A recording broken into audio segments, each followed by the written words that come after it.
In part 1, we explored the changes to the front 9 at the Metropolitan Golf Club. But it's here on the back 9 where the transformation becomes far more dramatic.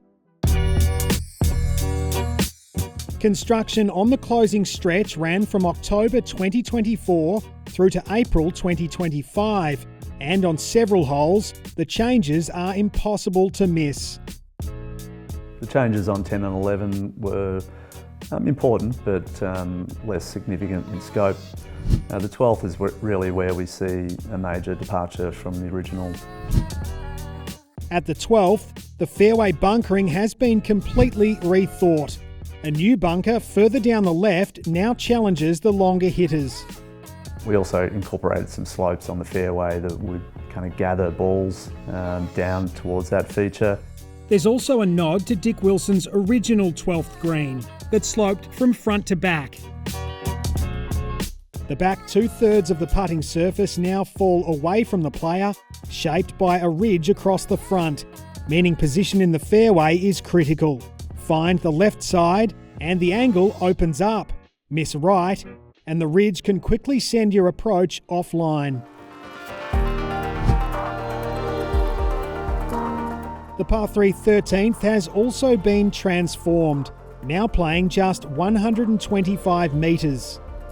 So now we have more variety in the length of par 3s. We've got the 2nd, the 11th, was similar to the mid-length par 3. The 7th hole is a long par 3, 19's quite long.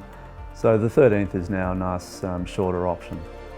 It's not just shorter, it's more defined and more visually striking. We lowered the green around half a metre and that improved the visibility to the green surface. We really worked hard on reconfiguring the bunkers to create that sort of nest of bunkers between 13 and 12 and put in a bunker in the back left which kind of sits into the 14th tee, and apart from being strategic, it provides some visual balance to the hole. The result is a more cohesive pocket of golf between 12 and 13. The changes at 14 and 15 are more subtle, but they set the stage for what's to come. Because the short par 4 16th is where things really shift. You know, we really had this strong desire to create a more iconic golf hole. Tree removal down the right has completely opened up the hole, replaced with expansive indigenous heathland. Now, for the first time, the green is fully visible from the tee. To be able to see the green surface and just tempt and lure golfers into, having a crack at the green. It's a completely different proposition, more inviting, but just as dangerous. The original layup bunker is gone, creating space short of a newly designed cluster of bunkers around the dogleg.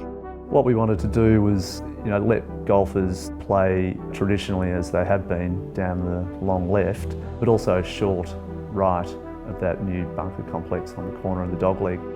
What we were doing there is essentially setting up more options off the tee, and that really is dictated by where the pin is of the day. At 17, a top priority was softening the impact of the dam wall. So what we did is we lowered the height of that wall and moved the maintenance track further towards the water, and we filled in a large portion of the fairway, and what this did was sort of minimise the level change between the dam wall and the fairway. So now we think there's a much more seamless connection.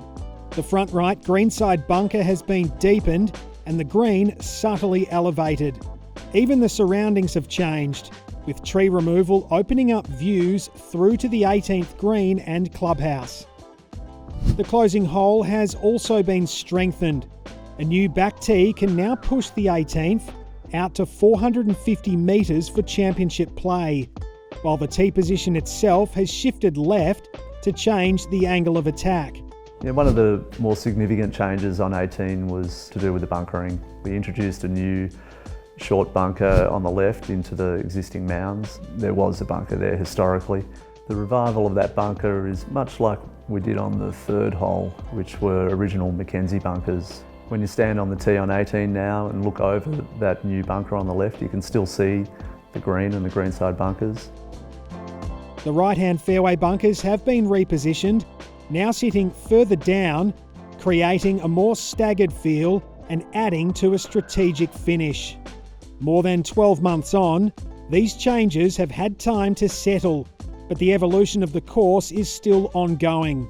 Tens of thousands of Indigenous plants have already been introduced, continuing to shape the look and feel of the course.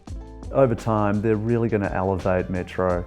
We see that at Kingston Heath and at Royal Melbourne. The plantations there are spectacular and really add to the fabric of those golf courses, and really see Metro having a large uplift as a consequence of the plantations work that will come over the next few years.